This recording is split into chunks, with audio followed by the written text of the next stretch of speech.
My name is Bethany Springer, and I'm pleased to present The New Frontier, an installation which integrates sculpture, photography, and video. The New Frontier examines humanity's complex history of territorial claim and the uncanny relationship between Arctic and space exploration in the 21st century. The experience of sailing around Spitsbergen in the high Arctic while piloting a drone prompted this new body of work.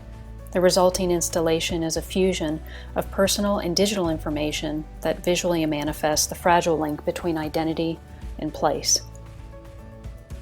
This piece, entitled The New Frontier from 2019, merges a steel supporting structure inspired by QVC drying racks, a cast stainless steel drone, a cast bronze clean canteen, a reversible sequin Tyvek suit, and a fiberglass skin modeled after a section of Mars topography and wrapped in gold foil emergency thermal blanket. This piece is always exhibited in tandem with the photograph entitled Hunter-Gatherer, in which the artist wearing a Tyvek suit and drone are seen in front of a surging glacier in Fuglefjorden, Svalbard. This piece is entitled Kelly Watch the Stars and is my most recent creation, completed earlier this year. Like The New Frontier, this sculpture combines many components.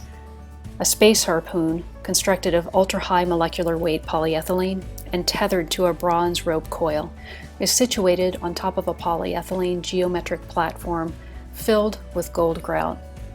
Sewn vinyl and leather beekeeper's veil and gloves are supported by a steel boat stand wrapped in bronze foil thermal emergency blanket.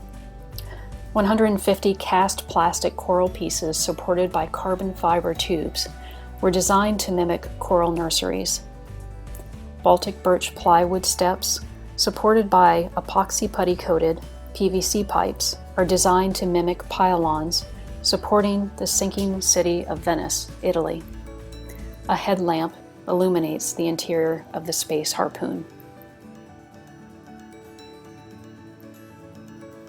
In this next piece, entitled Diviner, a polyethylene car battery, bronze and plastic jumper cables, and a bronze branch are situated on top of cast concrete pavers.